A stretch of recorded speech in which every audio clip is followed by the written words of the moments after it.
तो नमस्कार दोस्तों, स्वागत है आपका एक नई वीडियो में। दोस्तों, इस वीडियो में हम बात करने वाले हैं कि मार्केट में जब आप ट्रेड डाल देते हो उसके बाद आपको कैसे पेशेंस रखनी है। चार्ट पे आपने जब एंट्री ली तो आपको किन बातों का ध्यान रखना है।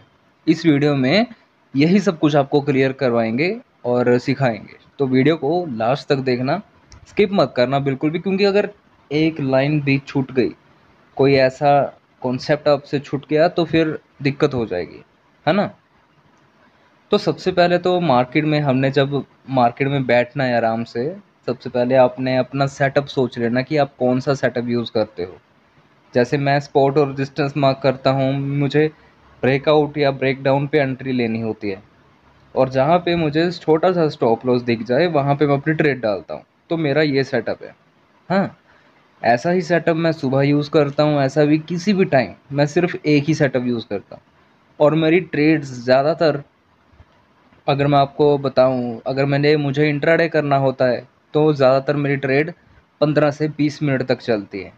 ज़्यादातर बता रहा हूँ, वैसे लंबी भी कई बार चली जाती है, वो अलग बात है, लेकिन ज़्यादातर जो है वो 15-20 मिनट चलती है ट्रेड, और मेरा मतलब एक सेटिस्फेक्शन वाली अमाउंट मेरे पास आ जाती है, जो प्रॉफिट होता है वो आ जाता है। और उसके बाद लॉस लगना होता है तो वो भी 15-20 मिनट के अंदर अंदर मेरा लॉस कई बार लग भी जाता है। ठीक है, तो ये तो चलो बात हो गई इंट्राडे की। पोजीशनल कॉल जो स्विंग की तरह जो स्विंग होती है, कई बार 4 दिन, 5 दिन, 10 दिन, 15 दिन, 1 महीना तक भी मुझे कई बार वेट करना पड़ जाता है, क्योंकि स्विंग अगर मैं करता हूँ वो मैं करता हूँ कैश बाइंग में, जो उसको मैं एवरेज कर सकूं। मतलब अगर मेरी ट्रेड लॉस में भी चली गई तो एवरेज कर सकूं, और एवरेज करने के बाद टाइम जैसे जैसे बीतता है वो एक इन्वेस्टमेंट की तरह मेरे पास प्रॉफिट आ जाए। तो इस तरह से मैं स्विंग कर लेता हूँ। ठीक है, तो ये सारा क्या है, ये अपना माइंडसेट है। और ऐसे ही मेरे पास पता नहीं कितनी सारी स्ट्रेटजीज हैं, और अगर मेरे पास कोई सीखने आता है यहाँ पे, तो सबसे पहले उससे मैं यही चीज़ पूछता हूँ कि आपके पास मार्केट में काम करने के लिए टाइम कितना है। क्योंकि जिसके पास जितना ज़्यादा टाइम होगा मैं उसको उस तरह से गाइड करता हूँ। कोई कहता है कि मैं जॉब करता हूँ सर, तो इस वजह से मैं ज़्यादा ध्यान नहीं दे पाऊँगा, तो उसको मैं सजेस्ट करता हूँ कि भाई आप स्विंग ट्रेडिंग करो। स्विंग ट्रेडिंग उसे मैं प्रॉपर सिखाता हूँ कि कैसे करनी है। अगर कोई कहता है कि मेरे पास मुझे इंट्राडे करना है, तो मैं उसको इंट्राडे सिखाता हूँ, है ना। तो डिपेंड करता है बंदे के ऊपर। तो ऐसा ही मैं जैसे करता हूँ वो मेरी मर्ज़ी होती है। मेरी स्विंग भी चल रही होती है, मेरी इंट्राडे भी चल रही होती है, क्योंकि ये चीज़ शौक की चीज़ है ये। मतलब जिस दिन आप सीख जाओगे तब ये चीज़, मेरी भावनाओं को ये चीज़ समझोगे आप कि मैं क्या कह रहा हूँ, कि ये एक शौक है। जब आप सीख जाओगे बड़े आसानी से, जब आपको ये चीज़ें समझ आ जाएंगी, तब आपके लिए बहुत ईजी हो जाएगा। मतलब तब आप 1 मिनट में वो बात करोगे, जैसे कि कहते हैं ना, 1 मिनट में 1 लाख रुपए कमा लेना, है ना। तो वो चीज़ आपके अंदर आ जाएगी। लेकिन उसके लिए तपस्या करनी बहुत ज़रूरी है। मार्केट को 3-4 साल देने बहुत ज़रूरी है, उसके बिना नहीं आती। और मार्केट में ऐसा नहीं कि 3-4 साल आप महीने बाद मार्केट में आ गए, ना ना ना ना ना, हर रोज़ मार्केट में आना है, मार्केट को जानना है, मार्केट के हाव भाव को जानना है। चलिए अब हम अपना कॉन्सेप्ट आगे शुरू करते हैं। मेरी स्ट्रेटजी आपको मैंने बताई क्या है, स्पॉट रेजिस्टेंस मार्क करके चलना। अभी फॉर एग्जांपल सबसे मेन बात यही है कि आपको अच्छे से स्पॉट और रेजिस्टेंस नज़र आने चाहिए। अगर आपको, आपकी आंखें अगर स्पॉट और रेजिस्टेंस अच्छे से मार्क नहीं करती, तो फिर यहाँ पे आपकी गलती हो जाती है। एक सेकंड, ये गलत लगा दी मैंने। यहाँ पे देखो, ये वाली लगानी थी, हॉरिजॉन्टल। गाइस, जैसे कि ये एक नीचे मैंने ये वाला एक लेवल लगाया है, और साथ में देखो एक मैं ये वाला भी लगा रहा हूँ।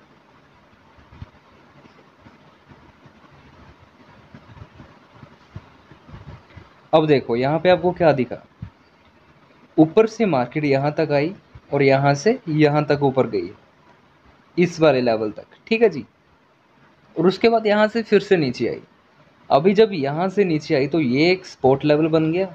अब इस लेवल से मार्केट इसको ब्रेक करके आगे जाएगी। स्टॉप लॉस कईयों का ये वाला हो जाएगा, कईयों का ये वाला हो जाएगा, ठीक है।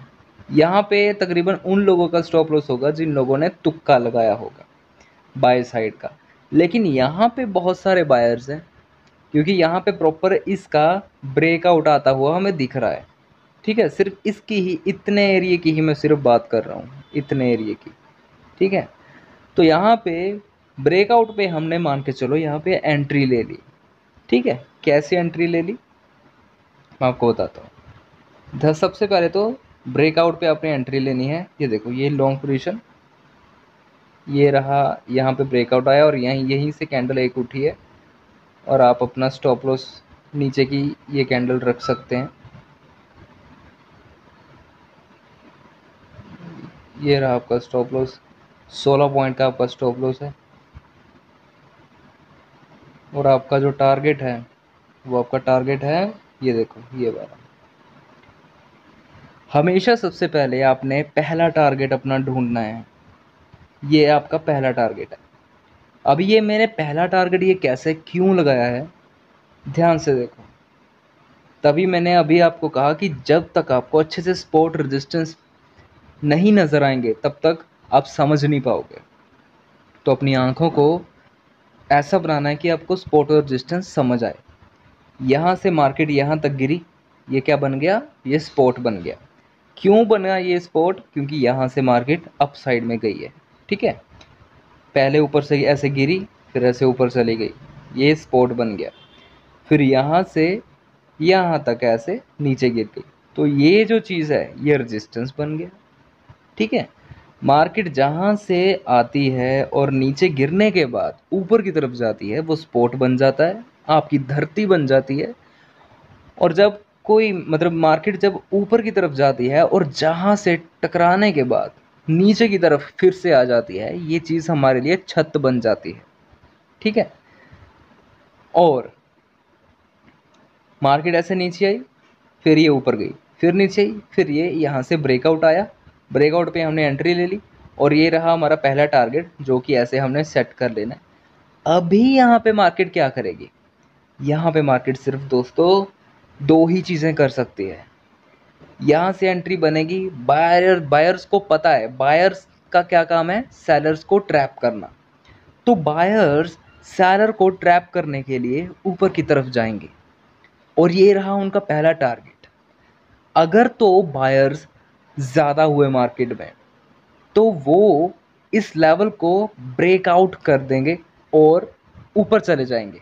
जैसे कि ये एक ब्रेकआउट हुआ, ये एक यहाँ से जो बायर्स उठे हैं ना, उनका पहला टारगेट ये था, जो कि यहाँ पे ब्रेक होता हुआ हमें नज़र आ रहा है, ठीक है।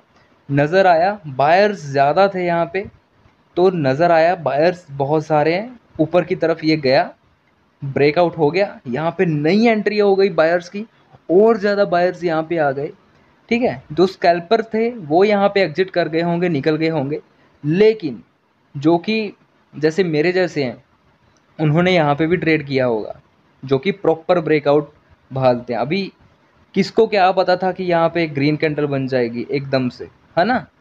तो यहाँ पे बन गई ग्रीन कैंडल, उठ गया, ये चली गई, ब्रेकआउट आ गया, भाग गई मार्केट ऊपर को। अभी यहाँ पे मेरी एंट्री भी है, और मेरे साथ हज़ारों करोड़ों की एंट्री भी है बायर्स की। तो बहुत सारे यहाँ पे बायर्स भी आ गए। जो सेलर्स थे, जो कि ऐसे नीचे गिरने के बाद यहाँ तक ऊपर गए, फिर यहाँ से फिर से सेलर एक्टिव होकर नीचे आ गए, ठीक है। तो जो सेलर्स की एंट्री यहाँ पे बनी थी उनको मार्केट ने यहाँ पे ख़त्म कर दिया। और यहाँ पे जब ब्रेकआउट आ गया है तो यहाँ पे हमें ये चीज़ देखने को मिलती है कि ये जो सेलर्स हैं ये ख़त्म हो गए हैं, और जो बायर्स हैं वो ज़्यादा हो गए हैं। यहाँ पे भी बायर्स उठे, यहाँ पे भी बायर्स उठे, नीचे वॉल्यूम देखो कितना अच्छा आ रहा है। पिछली कैंडल सेलर्स की कितना कम वॉल्यूम है, और अगली कैंडल जो बायर्स की है उसमें कितना ज़्यादा वॉल्यूम है। अब उसके बाद एक यहाँ पे देखो हैमर बन रही है, और इसका भी वॉल्यूम उससे भी ज़्यादा है। मतलब यहाँ पे आपको अभी देखने को मिल रहा है कि 3-4 कन्फर्मेशन अभी आपके पास हैं कि मार्केट यहाँ पे अच्छा मूव करेगी ऊपर की तरफ। तो यहाँ से सिंपल हमने एंट्री ली, हमको पता है कि हमारा टारगेट ये है, तो मार्केट यहाँ पे जाएगी, ज़रूर जाएगी। और यहाँ पे जाके पता दो चीज़ें करेगी कि अगर तो ये बायर्स यहाँ पे जाके अपनी बुकिंग कर लेंगे तो यहाँ पे एक रेड कैंडल बन जाएगी और इस वाले लेवल को नीचे को ब्रेक कर देगी।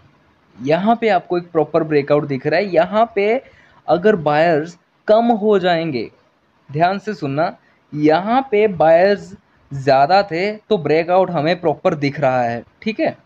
लेकिन यहाँ से यहाँ तक जाते हुए यहाँ पे टच, जब आपका टारगेट टच कर दिया और यहाँ पे टच करने के बाद बायर्स जो हैं वो कम हो गए, मतलब बायर्स ने अपना प्रॉफिट बुकिंग कर ली। और जब मार्केट में प्रॉफिट बुकिंग होती है तो कम ही होंगे ना बायर्स। तो बायर्स मान के चलो फॉर एग्जांपल यहाँ पे कम हो गए बायर्स जो हैं, तो यहाँ पे साथ में एक रेड कैंडल बन जाएगी। अब वो रेड कैंडल किसका संकेत है? अभी अपनी स्क्रीन को यहाँ पे ना एक मिनट के लिए उल्टा कर लो और ज़रा सोचो कि ऐसा वाला अगर सिनेरियो बन जाए कि यहाँ से तो मार्केट ऊपर जा रही थी और यही लेवल से एक रेड कैंडल ऐसे छूट गई, जैसे कि मैं आपको यहाँ पे बता रहा हूँ कि आपका टारगेट ग्रीन कैंडल ने यहाँ पे हिट किया, टारगेट हमारा लगा, अगर आपने एग्जिट नहीं किया, ठीक है, उसके बाद सिर्फ दो ही चीज़ें हो सकती है। अगर बायर्स ने अपनी एंट्री बुक ना की तो ब्रेकआउट आएगा, ऊपर जाएगी मार्केट अपने सेकंड टारगेट की तरफ, और सेकंड टारगेट आपने ऐसे लगा लेना है। अगर ब्रेकआउट आ जाता है तो सेकंड टारगेट आपने ऐसे लगा लेना है, ठीक है। ये एक रेजिस्टेंस है, ऐसे आपने मार्क कर लेना है। फिर यहाँ पे भी सेम ब्रेकआउट आएगा, फिर मार्केट सेम वही स्ट्रेटजी, अगर ब्रेकआउट आ जाता है तो मार्केट इसको क्रॉस करके ऊपर की तरफ जाएगी और इस लेवल पे अगर बायर्स ने अपनी बुकिंग कर ली, ठीक है, तो यहाँ पे इसी लेवल पे एक रेड कैंडल बन जाएगी।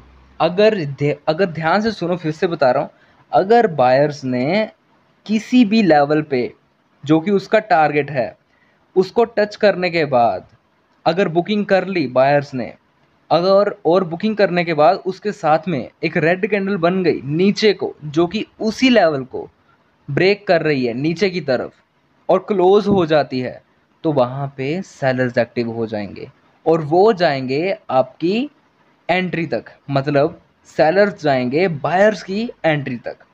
सो दोस्तों, आई होप मैंने आपको बहुत अच्छे से ये चीज़ समझाई है, ठीक है। और दूसरी चीज़, आपने स्टॉप लॉस को ट्रायल कैसे करना है दोस्तों, ऐसे ही करना है। यहाँ से एंट्री बनी थी बायर्स की और यहाँ के बायर यहाँ तक वेट कर रहे हैं। ये एक और मैं आपको एक जस्ट फॉर एग्जांपल बता रहा हूँ। अभी ऐसा भूल जाओ कि मार्केट में कोई स्कैल्पर है या कुछ है, एक एक सिर्फ ऐसा मान के चलो कि मार्केट में यहाँ पे बायर्स ने अपनी एंट्री बनाई है और उनका ये टारगेट हिट हो गया और बायर्स इसी भाल में बैठे हैं मेरे जैसे कि यहाँ पे कहीं रेड कैंडल इसे ब्रेक तो नहीं कर रही, लेकिन ऐसा तो हुआ नहीं, यहाँ पे एक ग्रीन कैंडल ऐसे बन गई। तो जब ये ग्रीन कैंडल ऐसे बन गई तो यहाँ पे मेरा प्रॉफिट बढ़ गया, ठीक है। और अभी मैं सिर्फ यही वेट कर रहा हूँ कि अभी यहाँ पे बायर्स उठ गए हैं और अगर कोई रेड, मैं सिर्फ इसी, मतलब जो मेरा अभी स्टॉप लॉस है, पहले तो स्टॉप लॉस ये था, अभी ये स्टॉप लॉस जो है वो मेरा ये लेवल बन गया है जहाँ से न्यू बायर्स एक्टिव हुए हैं, ये मेरा अभी स्टॉप लॉस बन गया है कि अगर कोई रेड कैंडल इस लेवल को नीचे को ब्रेक कर देगी तो मैं एग्जिट कर दूंगा अपनी पोजीशन। लेकिन यहाँ पे क्या होता है, बायर्स अपनी यहाँ पे एंट्री बनाते हैं और मार्केट थोड़ा सा इसे ऊपर लेके जाती है और अगली कैंडल यहाँ पे जो रेड बनती है वो जस्ट इसके स्टॉप लॉसेस को टच करने के बाद ऊपर की तरफ क्लोज हो जाती है। तो यहाँ पे नहीं हमने कुछ करना, हमको अपनी जो पोजीशन आपने बनाई है, यहाँ पे जो पोजीशन बनाई है हमने, यहाँ पे तभी एग्जिट करनी है जब कोई रेड कैंडल इस लेवल को नीचे की तरफ क्रॉस करके क्लोज कर देगी, ठीक है दोस्तों। ऐसा नहीं कि यहाँ पे एक रेड कैंडल बन गई तो हम यहाँ पे बुकिंग कर ले, नहीं, यहाँ पे प्रॉपर ब्रेकआउट आया है तो चाहे यहाँ पे एक रेड कैंडल ऐसे ही बीच में बन जाए कोई बात नहीं, ये अपना टारगेट यहाँ तक हिट करेगी, लेकिन लेवल का ध्यान रखना है। अगर लेवल पे कोई रेड कैंडल नीचे को बन जाए वहाँ पे आपका रिवर्सल का चांसेस बढ़ जाते हैं, ठीक है। और ऐसे ही अभी जो यहाँ पे बायर्स थे वो यहाँ तक गए, पहला टारगेट हिट हुआ, अभी यहाँ के जो बायर्स हैं वो यहाँ पे अपना दूसरा टारगेट उड़ाएंगे, हिट करेंगे, मतलब यहाँ के जो बायर्स हैं उनका ये दूसरा टारगेट भी हिट हो जाएगा। अब अगर मार्केट में फिर भी यहाँ पे बायर्स हैं तो वैसे तीसरा लेवल पे जाएंगे, फिर चौथे लेवल पे जाएंगे, ठीक है। तो ऐसे मार्केट में अपना जो आपका स्टॉप लॉस है ऊपर ऊपर ऊपर ऊपर करते जाया करो अगर आपने बड़े बड़े टारगेट्स लेने हैं, ठीक है दोस्तों। आई होप आपको इस वीडियो में बहुत कुछ समझ आ गया होगा। बाकी अगर फिर भी थोड़ी दिक्कत आ रही है तो आप मेरे पास आके यहाँ पे समझ सकते हो। मेरा कॉन्टैक्ट नंबर आपको डिस्क्रिप्शन में मिल जाएगा, तो ज़रूर कॉन्टैक्ट कर लेना। हो सके तो सिर्फ व्हाट्सएप पे मैसेज करना, क्योंकि कॉल वगैरह कई बार मैं नहीं उठा पाता, तो व्हाट्सएप मैसेज ज़रूर कर देना। धन्यवाद।